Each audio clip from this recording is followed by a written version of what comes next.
একটা হচ্ছে দুরুদ পড়া আর একটা হচ্ছে দুরুদ করা। আকবরের জমানায় আবুল ফজল মোল্লার বাবা হজে যায়, বাদশাহ হজে পাঠাইতেছে, হাজার হাজার লোক, টাকা পয়সার তোর অভাব নাই। অজো গেছুন, সঙ্গে সাথী লিয়ে যাইতেছুন, রাস্তা গিয়া দেখে এক মহিলায় কালো চাদর পরা, সাদা কাপড় পরা, মরার গরু বুঝতেছে।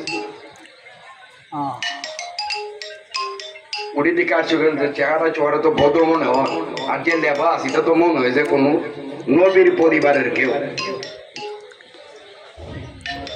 ওনার দল বলল যে তোমরা আগে যাও, আগে গেছেন ওই মহিলার দ্বারে, জামা তুমি মোরা জিনিসের ঘুষ খেলে নিতেছ। ওইসে আমরা আজকে 1 সপ্তাহ যাবো তো পাস, আমার ঘরে সন্তান দিয়ে আছে, আমরা যে নবীর বংশধর, আমরা তো কোরদার বৃক্ষ মারতাম পারি না, সাহায্য চাইতাম, ফিত্র খাইতাম পারি না, সত্র খাইতাম পারি। তাই ফুলা পান্ডেন এটা খাওয়ামো মৃত যারা আর কি, তারা তো হারাম জিনিসও কোনো কোনো ক্ষেত্রে হালাল হয়ে যায়। তনুনু কইছেন যে চলেন আমি আপনার বাড়িতে গা দিয়ে বাচ্চা কাচ্চারা কাঁদতেছে ক্ষুধার জ্বালা। উনি কইছে আমার হজের যাবো তো যা কিছু আছে আমি আপনাকে দান করে দিলাম, আমি হজে যাব না। উনার দল বল উনার সাথে চলে গেছে, আর উনি তো কোনো তারার লেগে পারছে তারা হজ করে ফিরে আসুক।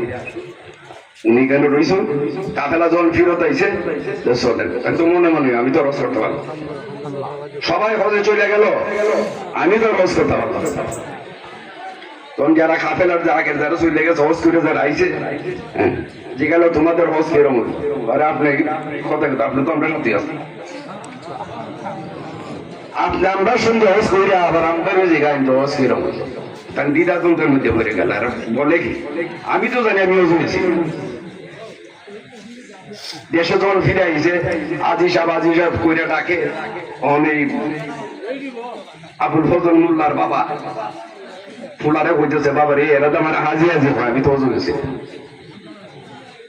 আমি তো হজে যাই নাই। আমরা তো আপনার টাকা উপায় দেওয়া কই এই আমি রাস্তা একদম একজনটা আমি করে দান খেতে দেখছি, আমি হজে যাই, কিন্তু এরা তো আমার বলে হজ হয়েছে, তোয়াবের মধ্যে পাইছে, হজরা সুমার মধ্যে পাইছে, আলাবাদে পাইছে, মুস্তালে ভাই পাইছে, পাথর মারার মধ্যে পাইছে, কিন্তু আমি তো জানি রে বাবা নিয়েছি। আবুল ফজল মোল্লাকে বা শাকবর রেখে জানি জমানো হয়েছে, বা শাকবরের জমানো, বা শাকবর তো তোমার দেখাইয়া ডাক দিলে হয়তো মুজাদ্দেদ আলফে সানি রহমতুল্লাহ আলাইহি, ওনার জমানা, ওনারও ডাক করি এই বলছে আমার একদিনের সময় দিন, আমি ইচ্ছা কইরা দেখি ব্যাপার ঘটনা দেখি। মুজাদ্দেদ আলফে সানি রহমতুল্লাহ আলাইহি পরে না কর দরবারে এগুলো, হ্যাঁ উনি যখন এই টাকাটা দান করাতে দান করে দিছিলেন, সেই মুহূর্তে আল্লাহর তরফ থেকে তার মতো হুবহু সুরত নিয়ে একজন ফেরেশতা আল্লাহ নিযুক্ত করে দিয়েছে, এবং তার বিনিময়ে যত হজ আছে এবং কিয়ামত পর্যন্ত তার জন্য সেই লোক, সেই ফেরেশতা তার জন্য হজ করবে, দোয়া করবে। এই আবুল ফজল মোল্লাকে তো দিয়েছে তসবিহ করে নাই, তোর তো আল্লাহুম্মা সাল্লি হয়তো একবার দুবার আমরা যেভাবে বলি ভাবে করছে। একটা হলো দুরূদ পড়া, আর একটা হচ্ছে দুরূদ করা। তাবিঈন আব্দুল্লাহ ইবনে মুবারক, উনি মুফাসসির মুহাদ্দিস, রোজা পাকে বৈশা মানুষজনকে দরজ দিতেন, জ্ঞান শিক্ষা দিতেন, হাদিস কোরআন। রোজা পাকে শুয়ে রয়েছেন, জিয়ারত হলো হুজুর পাক সাল্লাল্লাহু আলাইহি ওয়াসাল্লাম। সপ্তাহে দেখলে রসুল আদেশ করছে, ইসপান সহ রাজা ইমো একজন মজুসি আছে, যেগুলো অগ্নি উপাসক, অগ্নি পূজা করে, তুমি তার কাছে যাও, আমার সালাম দাও, আর তারে বইল যে আমি যে জান্নাতে থাকি তাকে সেই জান্নাতে আমার সঙ্গে তাকে স্থান করে দিব। ঠিক, এটা অগ্নি পূজারি। আল্লাহ রসুল মানে না, আগুন হয়েছে তার প্রভু, তার ঈশ্বর। তাই স্বপ্ন দেখে এখন দিদার মধ্যে পড়ে গেছে। রসুল কয় কি আগুন পূজারি এদের আমি যেতাম, পরপর স্বপ্ন দেখে আবার উনি ইসফাহানের রওনা দিছ দেখতেছেন ওনাকে তো সবাই ছিলেন বিখ্যাত ব্যক্তি তাবিন। উনি যখন যাইতে যাইতে ইসফাহান গিয়ে যখন পৌঁছ জানো মুখের দ্বারা যায় হয় যায় আপনি কেন যেতেন অগ্নি পূজারীর দ্বারা আপনি কেন যাবেন? কারণ আমার একটু ব্যক্তিগত কাজ আছে, সেই কাজের জন্য আমি যাব। উনি গেছেন, উনি দেখা সাক্ষাৎ প্রার্থী হয়েছেন। উনি কইছে যে এখন তো আমি খুব টায়ার্ড, আমার মেয়ে বিয়ে গেছে, এই মেয়ের বিয়ের উপলক্ষে আজকে 3 মাস যাবৎ অত্র এলাকার সবাই আমি খাওয়াইতেছি, তা আজকে আমার এই অনুষ্ঠানটা শেষ, আমি একটু বিশ্রামে যাই, একটু পর আপনার একটু দেখো। 3 মাস গেছে, সারা এলাকার মানুষ উনি খাওয়াইছেন, এত বড় বড় লোক, একটু বড় জন উনি গেছেন, টায়ার্ড হয়ে রয়েছেন, দরজা নক করছেন, খুলছেন, গেছেন ভিতরে যে আমি আসছি আপনার কাছে একটা আরজি। আমি স্বপ্নে দেখতেছি আমাদের নবী হুজুর পাক সাল্লাল্লাহু আলাইহি সাল্লাম বলতেছেন জান্নাতে আপনারা নিয়ে উনি থাকবেন। এই খবরটা জানানোর জন্য আমি আপনার কাছে আসছি। হ্যাঁ, আপনার মোহাম্মদের নাম ধরে শুনছি, কিন্তু আমি তো উনার মানি না, আমি তো ইসলাম ধর্ম মানি, আল্লাহ রসুল মানি, আমি তো অগ্নি উপাসক। ওনার নাম শুনছি কিন্তু ওনাকে আমি মানি না। তো আমি স্বপ্নে দেখলাম যে হুজুর পাক সাল্লাল্লাহু আলাইহি সাল্লাম বলছে, উনি বলতেছেন ওনাকে, আমি তো স্বপ্নে দেখলাম হুজুর পাক সাল্লাল্লাহু আলাইহি সাল্লাম, হুজুর পাক সাল্লাল্লাহু আলাইহি সাল্লাম যে জান্নাতে থাকবে, আপনাকে সেই জান্নাতে রাখো। এই প্রোগ্রামটা জানানোর জন্য আমি আসছি।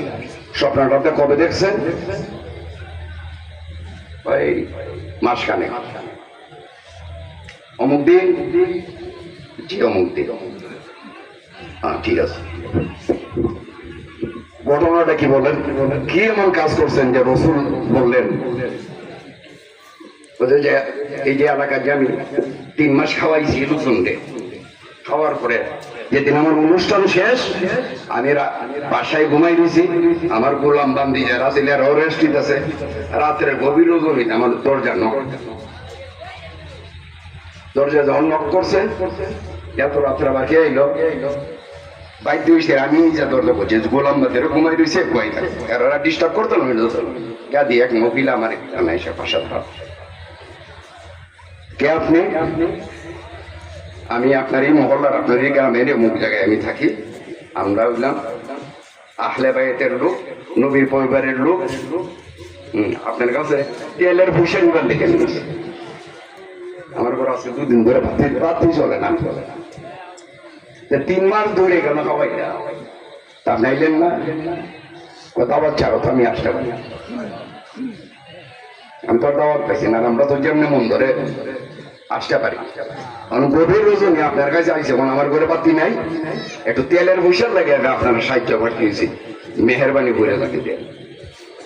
ও গোলাম বাদের তাকাইলো যে যত মাল সামান আছে আমার ঘরের, খাবার দাবার টাকা পয়সা যা আছে সব আমার মাথার থেকে। গোলাম ওটা কইতেছে যে মনে আপনাকে নিয়ে নিতে, আমরা থাকতে আপনি কেন নিবেন? না আজকে আমার ঠিক কাঠি বসগুলো আর ওনারা কইছে যে আপনি আগে যান। আগে গেছি, ওনার ঘরের দরজা খুলছে, ছোট্ট 6 বছরের বাচ্চা, সব খাবার দেওয়ার দিকে সেগুলো মহাপুরুষ। আজকে তুমি আমাদেরকে আনন্দ দিছো, হাসরের ময়দানে আমি আমার নানাকে বলবো তোমাকে নিয়ে যেতে জান্নাতে যায়।